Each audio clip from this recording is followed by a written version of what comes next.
So, how to lengthen telomeres with meditation? What's that about then? More and more research is being conducted on how meditation may have positive effects on the length of telomeres. And what is a telomere, you might ask? And why should they be long instead of short? As explained by Elizabeth Blackburn, using shoelaces as a metaphor, shoelaces are our chromosomes, the structures inside our cells that carry our genetic information. Telomeres are the caps on the shoelaces that keep our genetic material from unraveling. When the shoelace tips wear down too far, the shoelaces become unusable. The same thing happens to our cells. Short telomeres are one of the primary reasons human cells grow old. What happens when our telomeres get too short?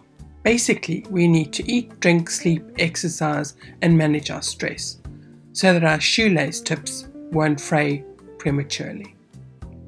Which means we can increase our lifespan and the way we age. And then we can pass these healthy telomeres that we've taken charge of onto the next generation. All good stuff. And then there is the question of, is it nature or nurture? In other words, is it our genes or our environment? Both are critical. We all have genetic dispositions, but it very much depends on how we express our genes, which is shaped by the quality of our health choices. There are lifestyle factors that can turn genes on or shut them down.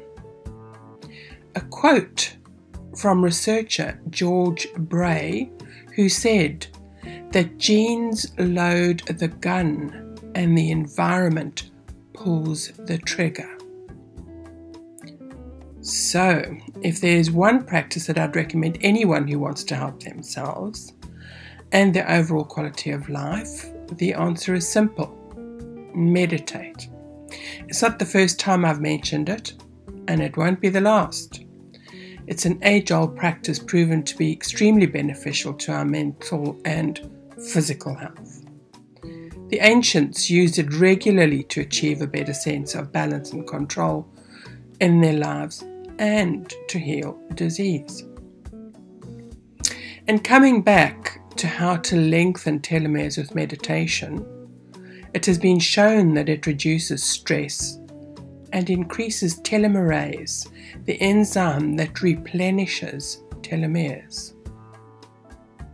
There are many different types of meditation. I've tried quite a few and enjoy all of them.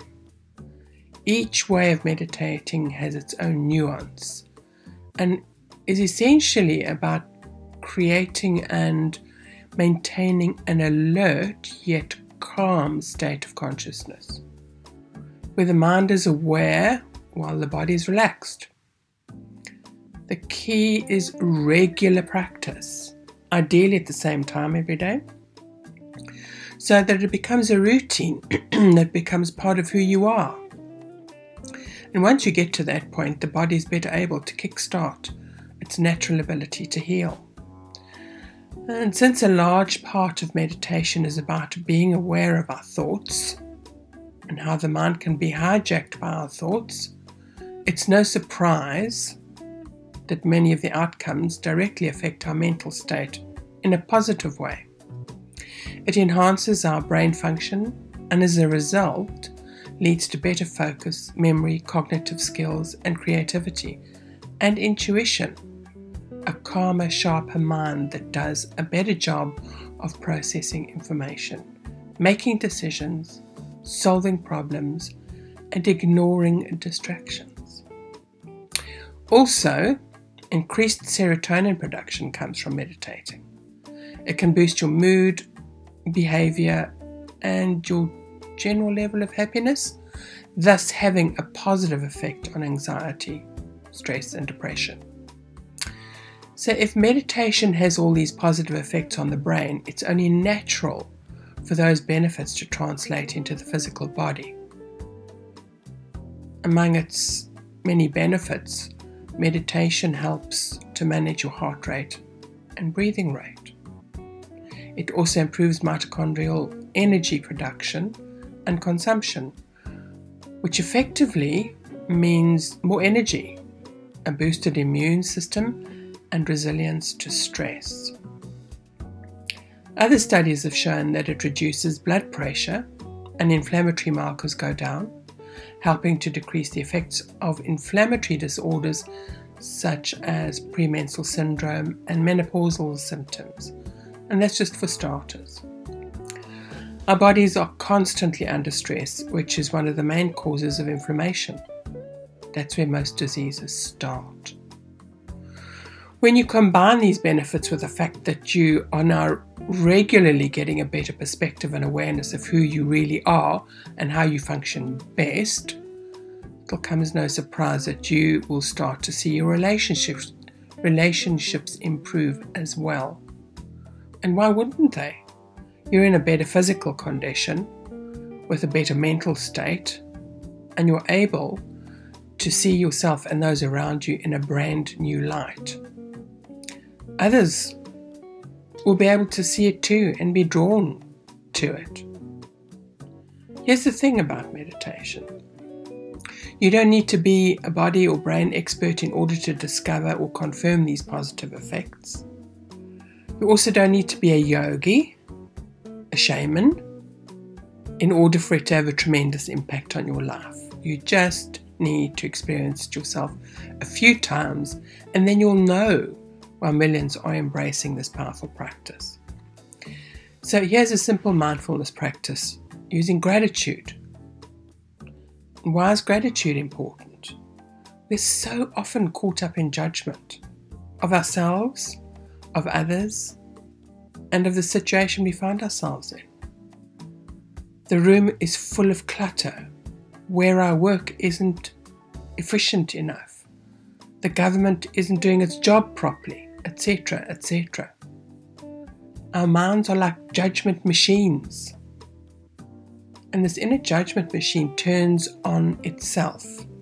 I'm too fat, too thin, too silly, too stupid, too smart, too good, too bad, too nice, too kind, too unkind, and so on and so on. If you believe these judgments to be true, it can impact your mental health. So what's the solution? Let's try this gratitude practice. So softly close your eyes or lower your gaze, whatever feels right for you. So there are many ways to do a gratitude practice, and one simple way is to think of one thing in your life that you're grateful for as your head hits the pillow. It's a nice, easy one to do daily. Another way of doing it, which takes a bit longer, is to think of something or a situation that you're grateful for. Spend a few moments thinking of why you're grateful for it.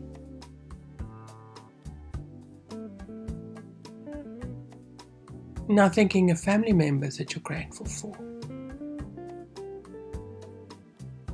And think about why that is. Think about friends you're grateful for and why. Think about what you're grateful for in your neighborhood, your village, town, city.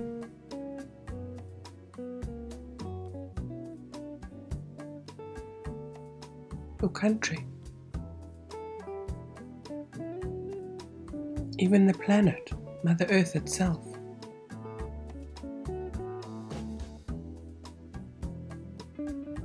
Then zoom back into yourself and think about your own body and mind and what you're grateful for about yourself.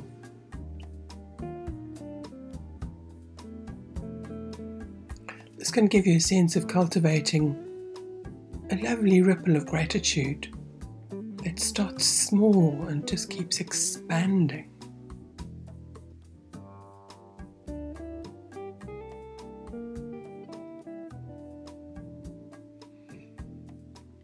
And when you're ready, you can open your eyes and take this lovely feeling into the rest of your day.